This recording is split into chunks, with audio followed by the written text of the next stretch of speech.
doa dulu ya. Fatan, siapkan Fatan. Duduk rapi. Siap. Duduk rapi. Siap. Siap berdoa mulai. Siap memberi salam. Assalamualaikum. Waalaikumsalam warahmatullahi wabarakatuh. Anak-anak, sebelum memulai pelajaran hari ini, Bu Guru mau absen dulu ya anak-anak ya. Hari ini yang tidak masuk siapa? Anak-anak, ada yang tahu berpikir komputasional itu apa? Kemarin ya sedikit sudah Ibu jelaskan ya berpikir komputasional ya. Nah, hari ini kita ulang lagi ya. Tapi sebelumnya Ibu mau membacakan tujuan pembelajaran kita hari ini. Tujuannya apa? Anak-anak bisa dibaca apa? Menjelaskan pengertian berpikir komputasional. Lalu apa lagi? Menjelaskan prinsip berpikir komputasional. Dekomposisi, pengenalan pola, abstraksi, dan algoritma. Ya, bagus. Ya, berpikir komputasional adalah cara berpikir untuk memecahkan masalah secara logis dan terstruktur. Jadi anak-anak, materi hari ini anak-anak akan dilatih bagaimana anak-anak supaya bisa memecahkan masalah dengan logis ya. Logis itu secara cermat ya, dan terstruktur. Jadi secara berurutan. Karena banyak masalah-masalah ya di kehidupan kita sehari-hari sebenarnya bisa kita selesaikan dengan cara berpikir komputasional. Bahkan mungkin kita sehari-hari sering melakukan berpikir komputasional tanpa disadari. Contohnya misalnya ketika anak-anak diminta membuat teh atau mie, atau misalnya diminta membuat kopi, anak-anak pasti yang pertama dipikirkan sama anak-anak apa? Misal disuruh misal Zidan buatkan es teh manis, pasti yang dipikiran anak-anak pertama apa? Bahan-bahannya bener jana, apalagi? Alat-alatnya, apalagi? Cara baru caranya ya, baru dipikirin sama anak-anak ya. Caranya ya pertama tuh kalau alat dan bahan sudah siap, pertama air panas dituang dulu gitu kan ya, di dalam gelas yang sudah berisi teh ya, teh. Lalu habis itu dikasih gula, lalu diaduk-aduk. Lalu kalau mau jadiin es teh manis tinggal tambahin es batu. Nah, itu sudah termasuk berpikir komputasional yang kita tidak sadari sehari-hari. Dalam berpikir komputasional itu ada 4 prinsip yang harus kita ketahui atau anak-anak ketahui atau pelajari. Prinsip yang pertama adalah dekomposisi. Apa anak-anak? Dekomposisi. Yang kedua adalah pengenalan pola. Yang ketiga, Abstraksi. yang keempat, Algoritma.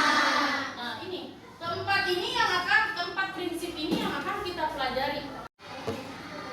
Prinsip berpikir komputasional yang pertama ada dekomposisi. Coba baca anak-anak, apa dekomposisi? Memecahkan masalah besar menjadi bagian-bagian yang kecil. Oke. Memecahkan masalah besar menjadi bagian-bagian yang kecil. Ini ada contoh-contohnya. Ada permainan puzzle.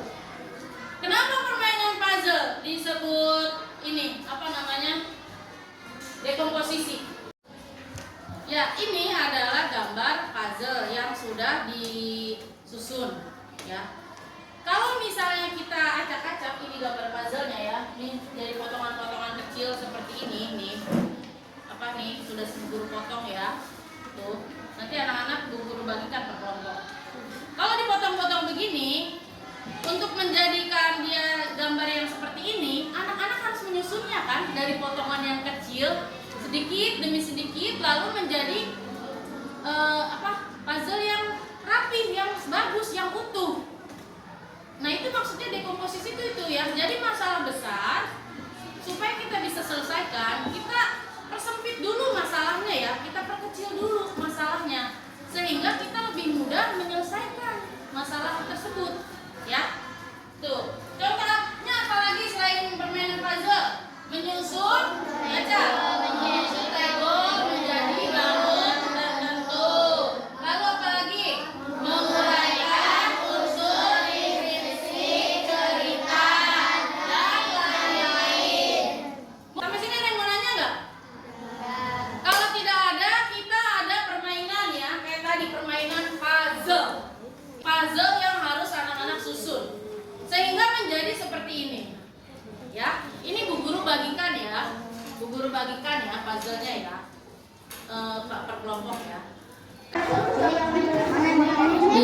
Bagus. Coba lihat Fajri, mana gambarnya kelompoknya? Ih, hebat, udah mau jadi.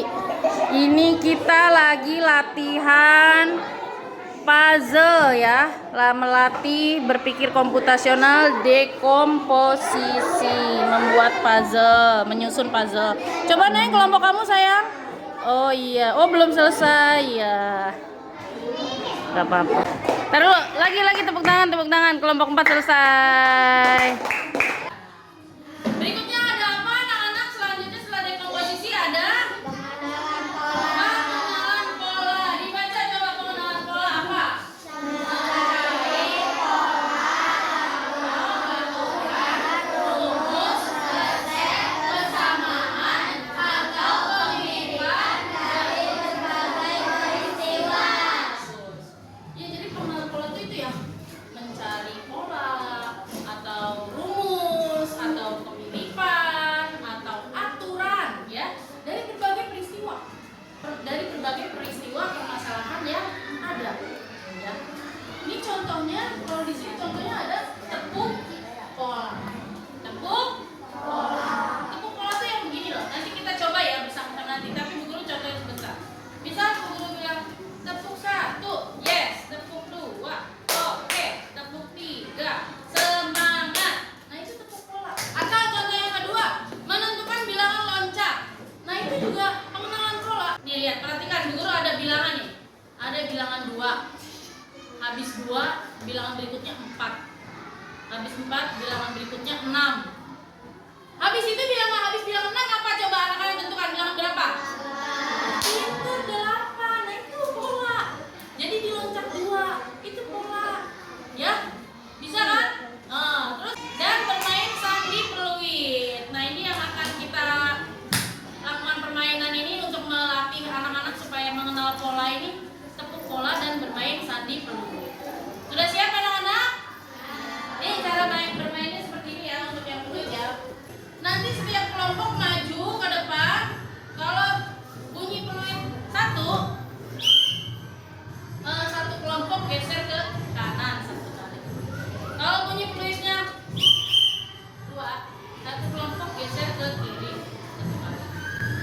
Kalau bunyi peluitnya 3 ya, berarti satu kelompok mundur ke belakang satu kali. Ya, kelompok 3 siap ya. Dengarkan aba-aba peluitnya.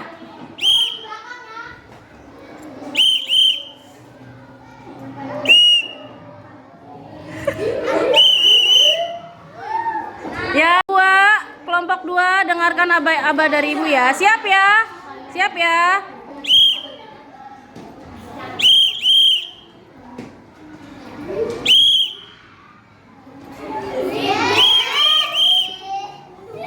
Ya, tepuk tangan. Gak apa-apa. Ya. Bagus. Apa abstraksi baca? Memilih informasi penting dan mengabaikan yang tidak perlu. Ya, benar. Memilih informasi penting dan mengabaikan hal yang tidak perlu. Di situ ada contohnya. Contohnya apa di situ? Tebak objek, tebak tokoh, menceritakan kembali suatu kejadian. Coba tebak objek, anak-anak perhatikan. Tebak objek. Ini ada nama hewan. Anak-anak belum lihat ya nama hewannya apa. Tapi ya Bu Guru akan memberikan informasi atau petunjuk yang pentingnya saja sehingga anak-anak bisa tahu jawaban yang ada Bu Guru pegang ini nih. Ya, hewannya apa? Nih, perhatikan. Ya, kalimat pertama, aku adalah hewan bertubuh besar. Nah, dari situ aja udah tahu. Udah ada yang ngacung, udah mulai ngacung. Ya, udah mulai ada yang ngacung. Bertubuh besar. Aku memiliki belalai. Apa jawabannya? Bagus. Gajah saranghae. Gajah. Itu karena Bu Guru memberikan informasinya atau petunjuknya hanya yang penting aja. Jadi anak-anak tahu jawabannya gajah. Coba kalau Bu Guru kasih petunjuknya begini. Aku adalah hewan. Aku punya gigi. Aku punya kaki. Aku punya kepala. Bingung nggak kamu? Bingung. Karena yang Bu Guru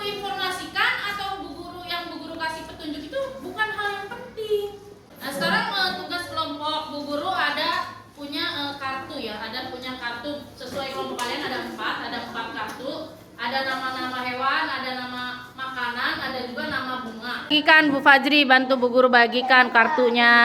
Jangan dibuka dulu, nanti dulu kalau semua udah dapet. Ya, minta tolong Fajri bagikan kartunya. Jangan dilihat, tutup dulu. Nah, tutup dulu. Ayo. Ayo. Dah. Silakan buka kartunya. Kalian dapat nama hewan apa? Tumbuhan apa? Makanan apa? Lalu diskusikan bersama kelompoknya kata kunci atau informasi penting atau petunjuk penting sehingga kelompok lain mampu menebak apa isi kartu itu, kartu yang ada di kelompok kalian. Silakan, nanti maju ya per kelompok ya. Adalah tumbuhan dan aku sering ada di taman. Bunga. Coba tunjukkan kartunya. Ada bunga itu benar. Yeay, tepuk tangan ya benar. Berarti kelompok 1 pinter memilih informasi pentingnya. Jadi kelompok lain mudah menjawabnya. Coba kalau dia tadi informasinya nggak kayak gitu ya. Pasti sulit ya jawabnya ya. Selanjutnya kelompok 2. Nasi. Coba liatin kartunya. Nasi bener ye, tepuk tangan. Ye, bisa pinter ya. Ya, selanjutnya kelompok 3 maju. Ayo kelompok 3 maju. Ayo kelompok 3. Aku adalah hewan. Badannya kecil. Coba liatin kartunya ke kamera. Iya semut bener ye, tepuk tangan hebat. Ya. Berikutnya kelompok 4 terakhir ayo. Ayo kelompok 4 mulai informasi pentingnya. Aku adalah hewan. Leherku panjang. Ye, tepuk tangan. Coba tar dulu liatin kartunya, jerapah bukan? Ye, tepuk tangan. Ya, jerapah ya. Ye, udah bisa ya, udah bisa ya. Ya. Tepuk tangan dulu dong untuk kita semua, tepuk tangan. Tepuk tangan Fajri. Ye. Good. Oke, berikutnya prinsip yang keempat ada apa? Baca yang terakhir apa? Algoritma. Algoritma. Artinya apa algoritma? Baca.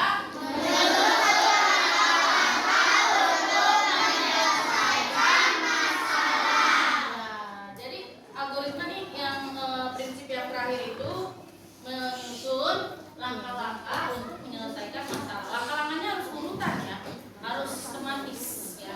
Contohnya apa nih? Kalau ini di sini urutan membuat roti, lalu urutan membuat jus, lalu apa? Urutan menyikat gigi, urutan mencuci tangan, membuat es teh manis dan lain-lain. Tugas kelompok tentang algoritma. Jadi nanti anak-anak akan dibagikan urutan cuci tangan yang benar. Ya. Anak-anak bertugas mengurutkan cuci tangan yang benar ya dari awal sampai akhir. Ya, ini algoritma, masuk algoritma. Ya, Bu Guru bagikan ya kartu-kartunya ya per kelompok ya. Nanti diurutkan lalu maju ke depan presentasi ya. Rizky, tolong bagikan kelompoknya ya, per kelompok. Kartunya, kartu urutan mencuci tangan per kelompok dapat. Silakan diurutkan cara mencuci tangan yang benar. Pakai buku gambar yang tadi digunakan untuk puzzle ya. Puzzle singa. Ditempel di halaman berikutnya. Setelah puzzle singa. Ya. Nah, silakan ditempel, tapi diurutkan dulu ya. Pertama apa dulu? Kedua apa sampai selesai cara mencuci tangan yang benar. Ya. Silakan. Coba kelompok 3 udah belum yang tadi mana jawabannya bener gak? Coba lihat kamera. Mana dibuka Neng? Oh iya bener. Iya bener. Kelompok 3 udah 100 yeay. Ya sekarang kelompok 1 coba lihat. Oh iya bener. Kelompok 1 100 yeay. langkah-langkah mencuci tangan yang benar, karena algoritma memang urutan menyelesaikan masalah secara sistematis dengan benar ya. Ini masalahnya sekarang cuci tangan yang baik dan benar. Coba, ini udah belum? Oh belum, ya semangat, semangat. Udah, coba lihat Bu Guru. Coba. Oh iya benar, tepuk tangan kelompok 4, benar. Ya terakhir kelompok berapa? 2, udah belum? Coba lihat. Oke, tepuk tangan kelompok 2. Berarti sudah selesai semua ya. Oke, tepuk tangan dulu dong untuk kita semua. Terakhir, algoritma selesai. Alhamdulillah. Baik Pak anak-anak, tibalah kita di bagian terakhir dari berpikir komputasional.